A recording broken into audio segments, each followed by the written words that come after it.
തൊഴിലാളി താമസിച്ചോ? ഇല്ല, 10 തൊഴിലാളികൾ രാപ്പകൽ പണിയെടുത്ത് ഇപ്പൊ പോയതേ ഉള്ളൂ. 9 മണിക്ക് മുമ്പ് നമുക്ക് ഗൃഹപ്രവേശനം നടത്തണം. സാർ വരുമ്പോൾ താക്കോൽ ഏൽപ്പിക്കാൻ പറഞ്ഞു.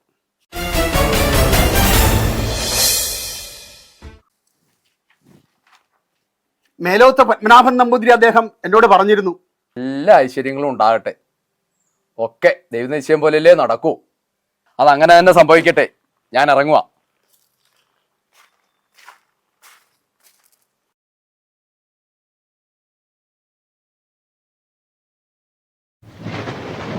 നല്ല കാറ്റും മഴയും വരുന്നുണ്ട്.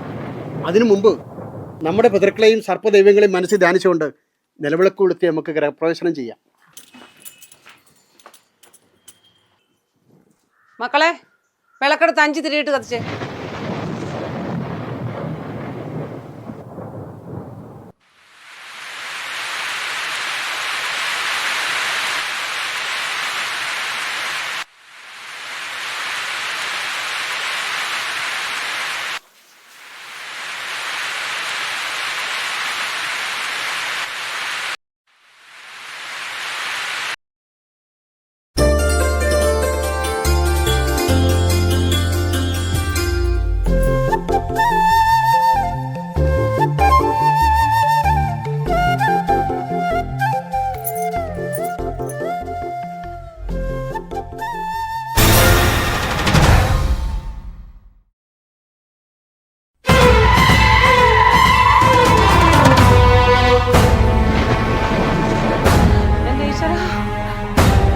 എല്ലാ തീയും അണഞ്ഞല്ലോ.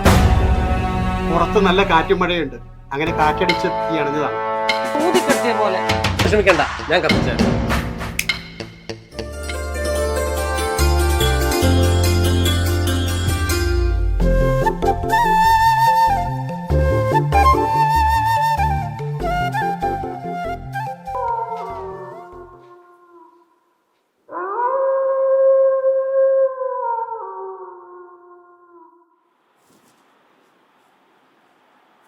ഹായ്, എന്ത് രസമാ.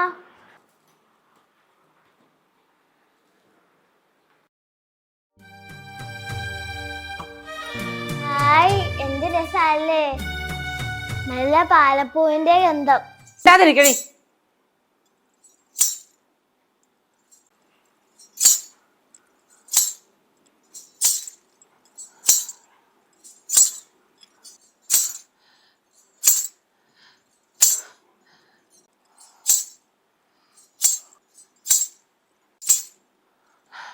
നിങ്ങളൊരു ചിലങ്കയുടെ ശബ്ദം കേൾക്കുന്നില്ലേ? ഏയ്, ഞാൻ കേട്ടില്ല. മക്കളെ, നിങ്ങൾ കേട്ടോ? ഇല്ല, അമ്മയുടെ ചിലപ്പോ തോന്നലായിരിക്കും. അമ്മേ, മുകളിൽ പോലെ യക്ഷോ ഗന്ധർവനെ കാണും. അതായിരിക്കും പാലപ്പൂവിന്റെ ഗന്ധം. നിങ്ങൾ എന്ത് വേണേ പറഞ്ഞോ, എനിക്ക് എന്റെ കൈയും കാലും വിറയ്ക്കാൻ തുടങ്ങി. മക്കളെ, വാ നമുക്ക് മോളിൽ കയറി മുറിയൊക്കെ ഒന്ന് നോക്കാം. എടി പാറു, നീ ഇവിടെ നിന്നിട്ട് ഈ മുറിയൊക്കെ ഒന്ന് ക്ലീൻ ചെയ്യും. വാ നമുക്ക് മുകളിലേക്ക് പോകാം.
എന്ത് പറ്റി മക്കളെ?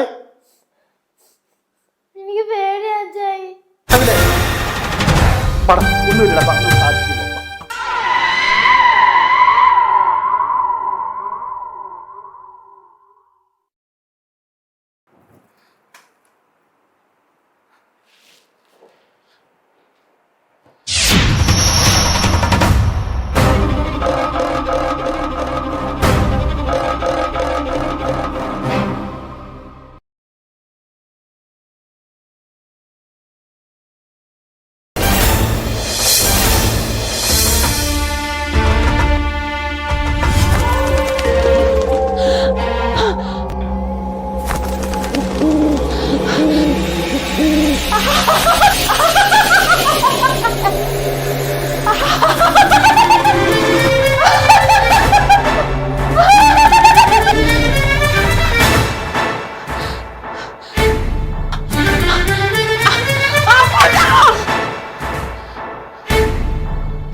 എന്താടി കൊല്ലാൻ വരുന്ന എനിക്ക് പേടിയാ.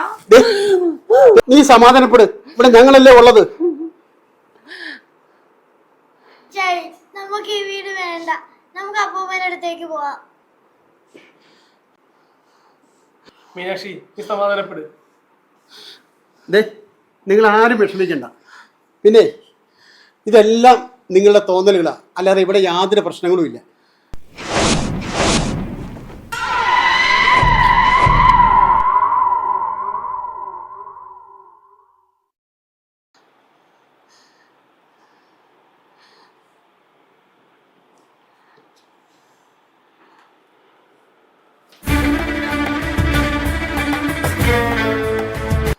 അമ്മേ, ഇവിടെ എന്തോ ഒരു കുഴപ്പമുണ്ട്. അച്ചായി, ഇവിടെ എന്തോ കുഴപ്പമുണ്ട് അച്ചായി. ഞാൻ കണ്ടതാ, എന്നെ കൊല്ലാനിട്ട് ഓടിച്ചതാ. നമുക്ക് ഇനി ഈ വീട്ടിൽ താമസിക്കണ്ട. മക്കളെ, ഇവിടെ യക്ഷിയും ഗന്ധർവനും ഒന്നുമില്ല. നമ്മളെ പുതിയ താമസക്കാരില്ലേ, നമ്മളെ ഉപദ്രവിക്കാൻ വേണ്ടി ആരോ എന്തോ ചെയ്യുന്നുണ്ട്. നിങ്ങൾ ധൈര്യമായിരിക്കും. ശരിയാണ്, അദൃശ്യമായി നിൽക്കുന്ന ഏതോ ഒരു ശക്തി ഇവിടെയുണ്ട്. അതാ എനിക്ക് മനസ്സിലാകാത്തത്. പറു, ഈ വീട്ടിൽ എന്തെങ്കിലുമൊക്കെ അപകടം ഉണ്ടാകും. മക്കളെ, ആരും ഒറ്റയ്ക്ക് എങ്ങോട്ടും പോകരുത്.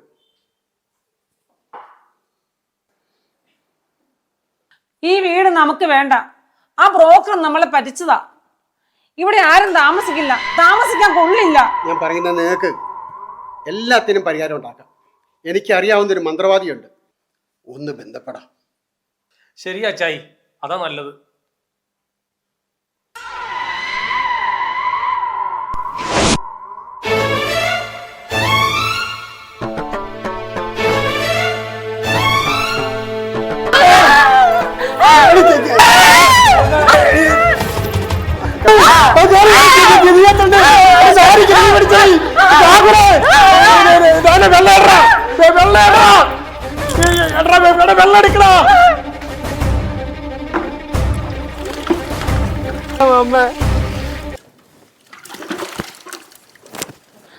അപ്പോട്ടാ, ആർക്കെങ്കിലും എന്തെങ്കിലും പറ്റിയോ?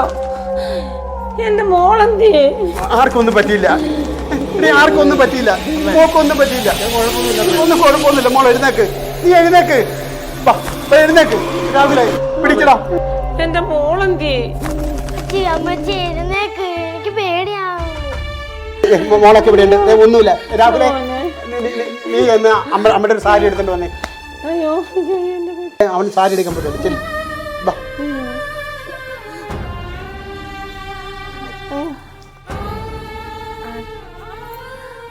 എനിക്ക് വയ്യ ചായ, ആരെങ്കിലും വിളിക്കാൻ ചായ. കാര്യങ്ങളെല്ലാം കൈവിട്ട് പോകുന്ന ലക്ഷണമാണ്. എത്രയും പെട്ടെന്ന് നമുക്ക് കീഴ്പ്പാടനെ വിളിക്കാം.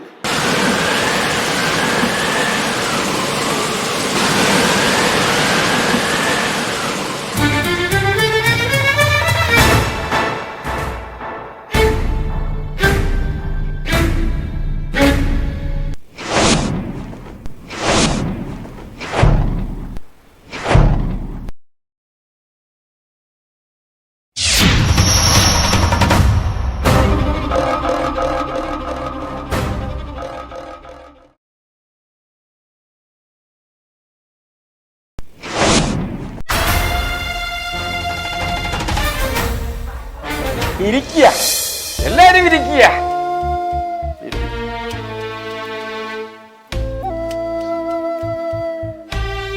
ശംഭോ മഹാദേവ, ദേവി നാരായണ, ലക്ഷ്യമേ കാത്തോളരി.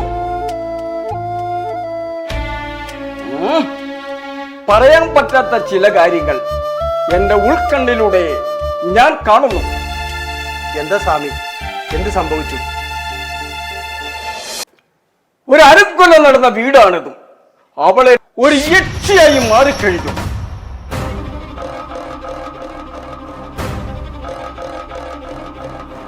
അവളൊരു ഭദ്രകാളിയായി അട്ടഹസിച്ച് പുരുഷ രക്തത്തിനായി അലയുകയാണ്. അപ്പൂനെയാണ് അവൾ നോട്ടമിട്ടിരിക്കുന്നത്. അതുകൊണ്ട് എല്ലാവരും ജാഗ്രതയായിരിക്കുക.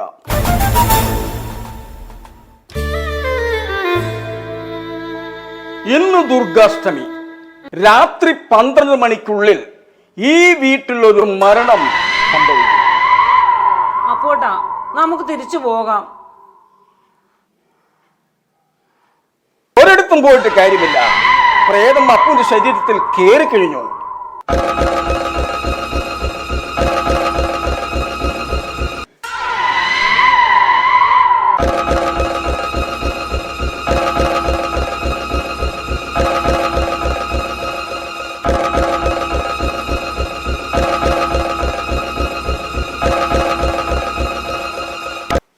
ഇതിന് പ്രതിവിധി എന്താ? ഉണ്ട്, പറയാം. ഉഗ്രസ്വരൂപിണിയായ യക്ഷി അപ്പുവിന്റെ ശരീരത്തിൽ പ്രവേശിച്ച് രക്തവും ഊറ്റിക്കുടിച്ച് മാംസവും ഭക്ഷിച്ച് അസ്ഥികഷ്ണം പരച്ചോട്ടിൽ ഇട്ടിട്ട് പോകും. കോഴിക്കോട്ട് ചുട്ടകോഴിയെ പറപ്പിക്കുന്ന ഒരു ഉഗ്രൻ മന്ത്രവാദിയുണ്ട്, മേപ്പാട്ട് രാമൻ പിള്ള. അദ്ദേഹത്തെ കൊണ്ടുവന്നാൽ ഏത് രുദ്രതാണ്ഡവമാടുന്ന യക്ഷിയെയും നിമിഷ നേരത്തുള്ളിൽ തളയ്ക്കാൻ പറ്റും. അദ്ദേഹത്തെ ഇന്ന് തന്നെ കൊണ്ടുവന്നാൽ അപ്പുവിന്റെ ജീവൻ രക്ഷിക്കാൻ സാധിക്കും.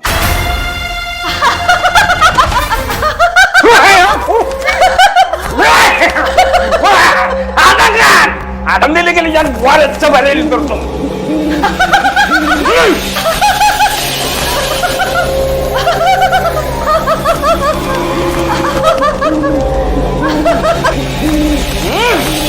എന്നെ പരീക്ഷിക്കരുത്.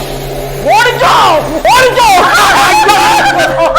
ഇങ്ങോട്ട് വരാൻ, ഇങ്ങോട്ട് വാ, ഇങ്ങോട്ട് വരാൻ, ഇങ്ങോട്ട് വരാൻ. ഇനി വേപ്പാടൻ വരാൻ വാദം തുറക്കരുത്. അവൾ അഴിഞ്ഞ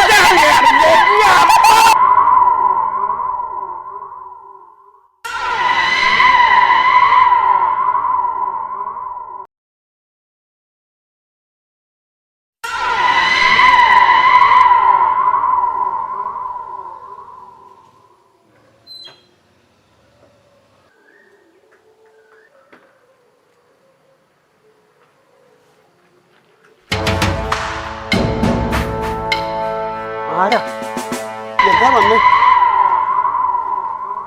സാറേ, ഞങ്ങളുടെ പണിക്കാരാ, മൊബൈൽ എടുക്കാൻ മറന്നുപോയി. രാവിലെ സൈറ്റിൽ ചെന്നപ്പോഴാണ് മൊബൈലിൻ്റെ കാര്യം ഓർത്തത്. അത് എടുക്കാനായിട്ട് വന്നതാണ്. സാറേ, മൊബൈൽ ഞങ്ങൾ എടുത്തോട്ടെ? അതെ, അല്ല, അത് ഞങ്ങൾ പോയി എടുത്തോളാം.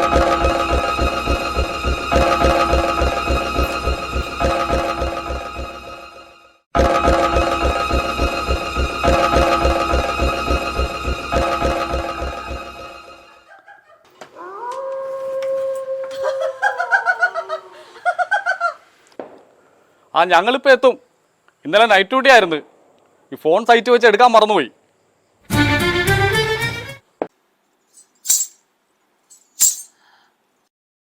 എടാ 15 മിസ് കോൾ ഉണ്ടാ, ഞങ്ങൾ അങ്ങോട്ട് വന്നിട്ടിരിക്കുക.